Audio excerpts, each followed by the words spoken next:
Mulai ya.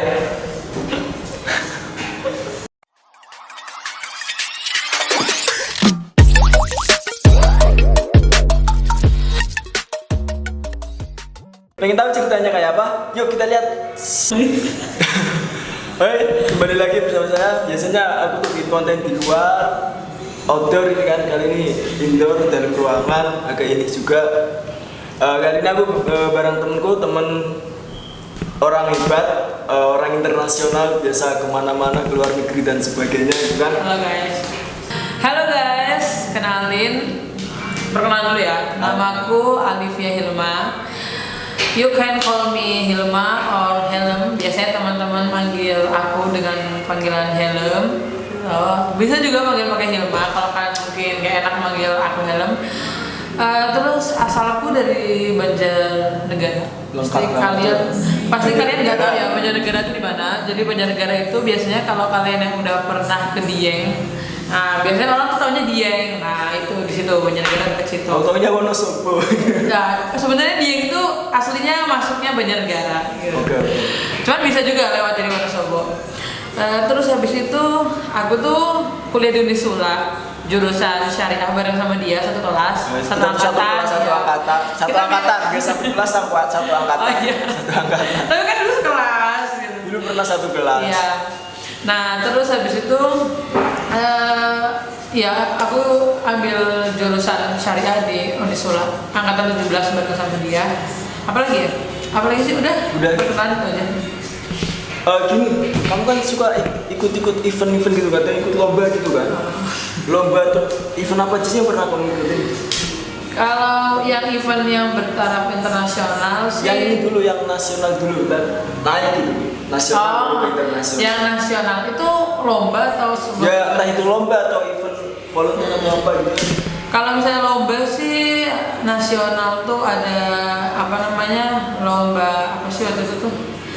Namanya yang pas di Unida kalau iya, yang pas di Unida itu, yang pas di Unida. Tapi pertama kali lomba itu sama aku kan yang pas yang pas lomba debat. Iya, lomba debat. Enggak. Lo debat, terus aku itu apa namanya? Lomba isai. Beda kita satu dalam satu festival, cuma beda lomba. Iya, itu regional gitu ya. Iya, tingkat regional. Iya, betul. Itu regional itu masih unyu banget, masih iya, kita masih culun banget. Bener-bener lagi ngembangin diri, lagi cari pengalaman ya gitu. Terus kalau yang nasional tuh ya itu yang di Unida apa ya namanya, Festival Arab gitu kalau nggak salah, Festival Dunia Arab. Waktu itu lombanya itu ini metode pembelajaran bahasa Arab. Kayak gitu itu. Dan alhamdulillah juara 3. Berarti kamu bahasa Arabnya keren gitu ya? Enggak juga. Itu karena kebetulan aja. Dia kan pernah ikut isai bahasa Arab coba. Terus lomba tadi yang bahasa Arab. Iya. Bahasa Arabnya keren gitu. Because kan karena dari pondok kan. Semua orang juga kalau pondok pasti bisa bahasa Arab. Terus yang di atasnya lagi ada. Berarti kan tadi nasional tuh. Nasional. Bisa internasional. Kalau internasional aku pernah ikut International Dance Symposium yang memang yang diadain sama jurusan itu sendiri. Terus kalau itu kemana aja tuh? Kalau itu ke Malaysia, Singapura dan juga Thailand. Ketiga negara. Ketiga negara.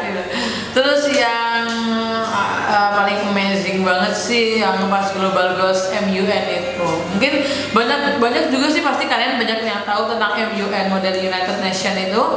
Itu kan memang banyak, ada Global Goals, terus juga ada banyak banget deh kalau dari MUN itu. Nah kebetulan aku ikut yang Global Goals MUN. Oh, terus kita ke ini ya, ke yang internasional gitu. Yang internasional kayaknya wah banget kan. Terus apa ya, menariknya apa sih acara-acara yang internasional gitu? Kalau nasional kan emang kalau mahasiswa udah biasa gitu. Kalau internasional kan emang agak sulit gitu kan. Tembusnya tuh agak sulit tuh. Terus menariknya apa sih di acara internasional itu sih? Menariknya di acara internasional mungkin bagi sebagian orang ya mungkin karena namanya juga internasional gitu. Jadi otomatis daya tariknya akan lebih kuat kayak gitu. Dan ketika ajang itu semakin besar, otomatis pengalaman yang kita dapat, terus orang-orang, relasi-relasi yang kita dapat otomatis akan lebih, jangkauannya akan lebih luas lagi gitu. Nah, kalau misalnya aku menariknya untuk mengikuti event itu ya sih sebenarnya karena mungkin literally aku emang suka banget namanya cari pengalaman, apalagi keluar negeri, karena mungkin emang dari zaman aku SMA tuh pingin banget keluar negeri, aslinya pingin banget kuliah di luar negeri gitu. Tapi ya karena ada beberapa cerita yang akhirnya aku nggak bisa keluar negeri, jadi aku harus gimana caranya aku harus tetap bisa cari pengalaman keluar negeri. Nah mungkin dengan cara itu Jadi optimisnya tuh gak hilang gitu. Optimis dari masih sekolah sampai kuliah di luar negeri gitu kan. Akhirnya bisa terwujud pas kuliah itu. Ya itu. Itu emang itu kan event apa namanya internasional kan. Apa namanya? Itu bener-bener internasional nggak sih? Soalnya kan pesertanya katanya cuma orang Indonesia doang atau apa emang bener-bener internasional gitu seluruh. Ini kamu nanyanya yang global goals atau yang global goals? Ini yang global goals dulu ya guys, cerita. Kalau misalnya global goals itu benar-benar emang internasional. Jadi dalam acara itu tuh didatangi oleh semua mahasiswa dari seluruh dunia, seluruh negara di dunia. Keren. Gitu. Orang Afrika datang. Iya, Afrika ada. Afrika jauh loh. Terus iya, Afrika ada. Terus apalagi ya, banyak banget negara-negara yang aku nggak pernah dengar ternyata ada gitu. Kayak apa ya? Niaraguay kalau nggak salah apa? Iya, kalau nggak salah Niaraguay gitu deh. Pokoknya banyak deh. Masih banyak yang asing sama kita. Iya, yang asing. Gitu ternyata ada gitu. Oh, mungkin kitanya aja yang kurang update, kurang. Itu acaranya ngapain di situ? Nah, kalau misalnya Global Goals sendiri itu acaranya itu jadi kita di situ nanti bikin paper gitu, paper. Jadi kan itu kan namanya Global Goals. Jadi di situ tuh membahas tentang 17 SDGs gitu. Seperti tentang air, terus pangan, terus juga tentang kemiskinan, gitu ya, pokoknya tentang sosial gitu ya, tentang sosial. Kalian bisa cari sendiri di Google 17 SDGs gitu, SDG. Nah itu kita milih mau bikin paper yang tentang apa gitu. Nah terus nanti juga kita mau milih negara apa, maksudnya kita mau ngupas misalnya nih ya kayak kemarin aku ngambil ekonomi gitu. Nah aku ngambil negara itu ada 3 negara yaitu Korea, Irak sama Indonesia, tapi aku malah dapetnya Irak, soalnya kan sama sana sendiri ya yang ditentuin sama sana gitu. Dan aku dapetnya Irak, jadi aku ngupas tentang gimana sih ekonomi di Irak tuh kayak gimana gitu. Nah terus setelah kita bikin paper, terus kita presentasikan. Tapi yang presentasi sebenarnya nggak semuanya, cuma yang dipilih aja gitu. Dan kebetulan alhamdulillah waktu itu aku termasuk yang presentasiin gitu. Ya, tapi ya dan ya ada juga yang lain gitu. Tapi nggak semua, soalnya kan memang banyak banget nih ya yang ikut, masa semuanya presentasi, waktunya nggak cukup kan gitu. Jadi udah setelah kita presentasi itu, jadi kita dikelompokin dalam satu kelas. Jadi yang ekonomi semua. Oh berarti emang dikelompokin ini yang apa masalah air ekonomi ya betul. Nah terus tapi mungkin negaranya beda-beda gitu. Negaranya beda-beda, tapi yang jelas dalam satu permasalahan cuman dari negara yang berbeda kayak gitu. Kita bahasnya tentang negara yang berbeda-beda. Nah udah setelah dipresentasiin ya, terus kita itu kayak ada sesi debat. Otomatis ketika kita mempresentasikan kan kita memberitahukan permasalahan, terus kita memberikan solusi gitu. Nah nanti ada yang mendebat nih, ada yang bertanya gimana kalau begini kayak gitu. Keren banget berarti kan acaranya. Iya udah.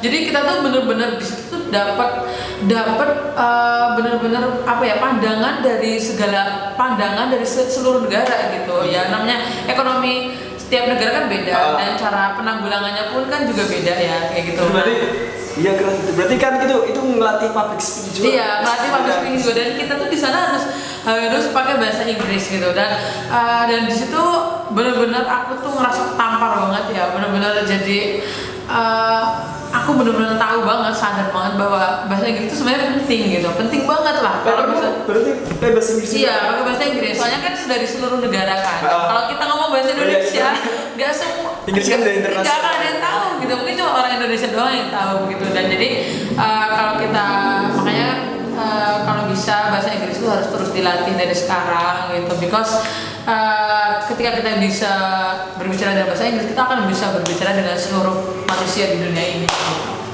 Ya setelah lanjut ya ini ya, tadi setelah udah didebatin, ketika udah debat nanti kan ada yang pro sama ada yang kontra dengan ininya kita. Jadi nanti yang pro itu ngumpul, yang kontra ngumpul sendiri terus didiskusikan gitu. Kita diskusi bagaimana sih penanggulangannya itu gini, terus juga pemecahannya gimana gitu ya, kita diskusikan lah. Itu berarti forumnya kayak simulasi ini ya, PBB gitu kan. Oh iya, forumnya jadi kayak melingkar gitu deh. Mungkin nanti kalian bisa ngelihat beberapa foto tentang Global Goals di atas. Dan sini fotonya Pas aku ikut Global Goals ini. Terus gini, kamu kan ikut acara itu, tadi kan acaranya menarik banget kan, ada diskusi terus debat dan sebagainya itu kan, itu full English gitu kan, full English itu kan keren kan. Cara ikutnya tuh gimana sih, cara ikut event-event gitu? Prosedurnya tuh gimana gitu, mulai dari awal tuh gimana sih? Kalau prosedur itu sendiri sebenarnya kamu bisa ada linknya gitu, kamu bisa follow IG-nya di Global Goals MUN itu, ada IG-nya, nanti kamu bisa dapat info-info banyak di situ. Ya udah, nanti ketika ada pembukaan pas ada open, kamu bisa klik linknya, terus nanti di situ kamu isi data diri, kemudian nanti juga kayak ada beberapa pertanyaan yang memang kalian harus jawab, and you must answer with English language. Kamu harus jawabnya pakai English language. All using English. Iya gitu. Jadi jangan pakai bahasa Indonesia gitu. Ya udah, terus nanti setelah itu beberapa minggu. Berarti ntar ada seleksi juga gitu, berarti ngisi form tadi kan? Iya. Seleksi gitu. Iya. Waktu itu kemarin terus habis itu nanti setelah beberapa minggu kemudian kamu kayak dapat pemberitahuan dari email. Berarti lewat email, via email. Iya. Event internasional itu kan keluar negeri tuh harus naik pesawat dan sebagainya, kan lumayan juga tuh harganya tuh. Iya. Terus katanya event internasional kan ada yang emang bayar sendiri, ada yang dibayarin, ada yang setengahnya dibayarin gitu kan. Pas kamu tuh gimana tuh, dibayar sendiri atau gimana? Sebenarnya ini pertanyaan yang sering banget orang tanya, itu pasti nanya itu termasuk aku nih sering nanya tentang gitu, kok bisa ke luar negeri gitu kan? Sebenarnya kalau acara Global Goals sendiri ini ya, itu tuh acaranya itu nggak dibayarin. Jadi dari Global Goals tuh memang nggak dibayarin sama sekali. Mereka tuh cuma nyediain acara gitu kan? Nyediain acara, tapi pada akhirnya kita bayar sendiri gitu. Nah, waktu lagi punya aku tuh bayarnya sekitar hampir 8 juta. Itu untuk registrasinya doang ya. Registrasi 8 juta, bentar. Registrasi, tapi dari 8 juta itu kita di sana kan kita 4 hari. Jadi kita tuh udah makan, terus udah tinggal di hotel bintang 5 semua, terus kita dijemput juga di bandara gitu. Kita juga nanti ada study tournya, ada jalan-jalannya gitu ya. Dan itu emang semuanya udah 8 juta tuh udah menutupi gitu loh, udah cover itu semua. Jadi kita ya cuma tinggal ke situ doang. Pas itu kamu di mana ya? Di Malaysia. Oh iya, acaranya itu waktu itu di Malaysia. Di Malaysia bulan apa ya? Pokoknya bulan Januari deh, nggak tahu tanggal berapa. Pokoknya bulan Januari intinya gitu. Udah lama banget, saya udah 2019. Itu akhirnya sebenarnya sih aku ikut acara Global Goals itu sendiri tuh ibaratnya kayak serendipity gitu. Maksudnya sesuatu yang gak disengaja gitu. Sebenarnya cuma kayak semacam ya, because aku ada kepingin banget keluar negeri, terus juga aku kayak semacam nyoba-nyoba tapi sebenarnya ikut ini tuh kayak nggak bener-bener yang dengan tekad yang ini banget gitu loh. Awalnya tuh cuma bisa nyoba ya. Karena sebelumnya memang aku pernah mau ikut yang ke Korea itu dan cuma nggak mau. Yang ke Korea itu gitu, terus tapi akhirnya gagal gara-gara dananya kurang dikit aja gitu. Nah jadinya kayak semacam setelah itu tuh kayak aku kayak agak trauma dikit gitu, kayak agak kecewa dikit gitu. Tapi tetap aja, soalnya aku mungkin tipikal orang yang I believe, aku percaya ketika I can dream it, I can do it gitu. Ketika aku bisa bermimpi, aku harus juga bisa melakukannya gitu. Ya udah. Tapi pas awal ikut itu tuh awalnya cuma iseng-iseng aja gitu. Sampai akhirnya cuma iseng-iseng daftar. Iya, iseng daftar terus keterima gitu. Terus kayak semacam ya sebenarnya pingin, cuman kayak semacam ada jangan terlalu berharap banget gitu ya, takutnya kecewa lagi gitu. Tapi aku tetap di situ usaha bikin proposal. Aku bikin proposal sponsor gitu ya. Oh, dikasih proposal juga. Iya, nanti dari sana dapat proposal. Kalian tinggal ngedit aja. Tapi dari sana proposalnya dari sana itu proposalnya bahasa Inggris. Berarti ntar ditranslate gitu ya? Iya, bisa ditranslate, bisa juga mungkin kalau ada perusahaan yang bisa pakai bahasa Inggris yang menerima proposal bahasa Inggris bisa. Soalnya salah satu perusahaan yang mendanai aku juga bisa bahasa Inggris dan menerima proposal bahasa Inggris. Cuman mungkin itu proposalnya nggak lengkap banget ya. Seperti kalau misalnya proposal dari sana kan cuma mencantumkan dana registrasi aja. Sedangkan kita kan mungkin butuh untuk pesawat, terus juga untuk lain-lain. Misalnya ya ada keperluan yang kita tidak disangka-sangka gitu. Nah, jadi kita kayak ngebuat sendiri gitu. Kita ngebuat sendiri. Ya udah sih. Terus ya dari sponsor. Nah itu aku buat proposal sponsor gitu. Itu aku. Nah ini juga relasi tuh benar-benar penting banget. Relasi tuh penting banget ya. Jadi kita harus membangun relasi sebaik mungkin dan sebanyak mungkin gitu. Soalnya ketika ada kayak gini-gini ya kita butuh kayak gitu. Dan tapi proposal yang kita ajukan namanya proposal sponsor, otomatis ada benefit yang kita berikan gitu. Dan aku ngajuinnya ke perusahaan-perusahaan besar gitu agar kita bisa memberikan benefit, kita bisa memberikan feedback. Jadi gitu, yang penting jangan patah semangat, tetap semangat, bangun relasi, cari informasi sebanyak mungkin gitu kan. Apabila ada pertanyaan yang ingin ditanyain, tulis saja di bawah di kolom komentar. Ntar kita bakal bisa bikin episode 2. Kalau misalnya ada yang belum jelas, kalau ada pertanyaan yang menarik, ntar kita bikin episode yang kedua. Pertanyaan menarik atau kalian ada yang belum jelas? Sekian dari kita. Terima kasih. Oke.